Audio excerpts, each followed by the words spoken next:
Edward Blake was a millionaire who thought he had everything under control, except his relationship with his daughter Sophia. To surprise her, he disguised himself as a taxi driver. But during that short ride home, her innocent words cut deeper than any business failure. She admitted she sometimes pretended she had another dad, an imaginary one who always showed up. In that moment, Edward's disguise shattered, and the truth broke him. Before we begin, make sure to subscribe to Blackish Focus. Your support helps us share more powerful, emotional, and motivational true stories that touch lives and inspire millions. Edward Blake lived a life measured in contracts, deals, and skyscrapers with his name engraved in glass. His time was booked to the minute. Assistants rotated like clockwork, boardrooms bent to his schedule, and his empire stretched across cities. But inside his mansion, silence hung heavy. Sophia, his 10-year-old daughter, drifted around him like a distant star. Polite, smart, but always reserved.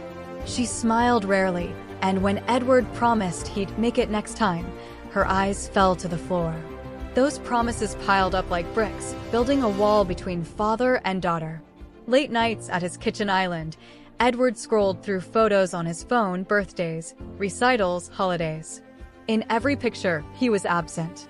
Flowers had arrived in his place, tickets sent instead of hugs, drivers instead of himself. He realized, with a sharp ache, that he had outsourced fatherhood like a task. He couldn't shake the thought, maybe Sophia didn't know him at all. That idea haunted him until one day, he decided to do something radical. Not with money, not with gifts, but with presence. Edward borrowed a friend's old yellow cab. He pulled a dusty jacket from his closet, lowered a cap over his face, and practiced a softer, humbler voice. For the first time in years, he wasn't the man of skyscrapers. He was just a driver. When the school bell rang, Edward sat gripping the wheel, heart pounding. Other parents greeted their children, laughing and hugging. Whispered voices nearby cut deep. That Blake family, always a driver, never the dad. Then Sophia appeared. Small shoulders, careful steps, ponytail bouncing as she looked around for the usual black sedan. Instead, she saw a scuffed yellow cab. She hesitated, scanning the curb. Edward tapped the horn softly.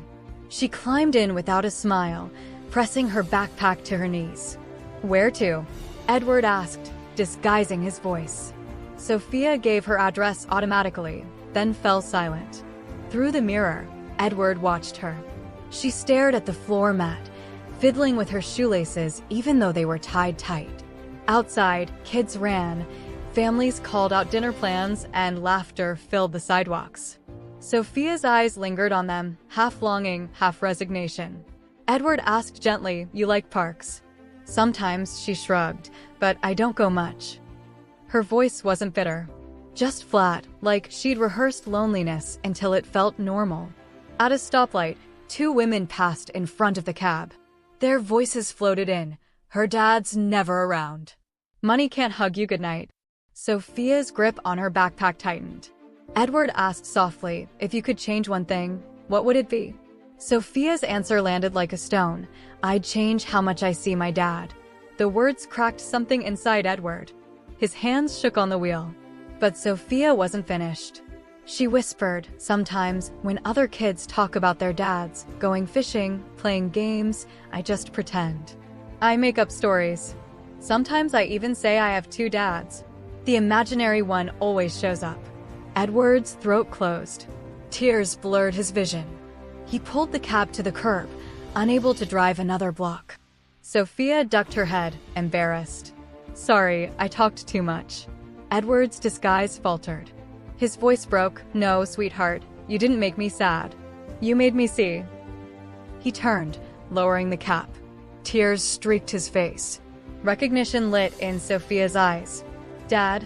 Edward nodded, reaching back with trembling hands. "I just wanted to know how you felt, without me in a suit, pretending I've got it all together." For a moment, silence filled the cab. Then Sophia slid forward, clutching his hand. "That's all I wanted, Dad. Just you." Edward pulled her into the front seat, hugging her tightly. For the first time, his empire meant nothing. The skyscrapers, the meetings, the millions all faded against the warmth of his daughter's cheek against his chest. Outside, passers-by whispered, "Isn't that Blake? Never thought I'd see him like that." But Edward didn't care. He whispered to Sophia, "No more empty promises.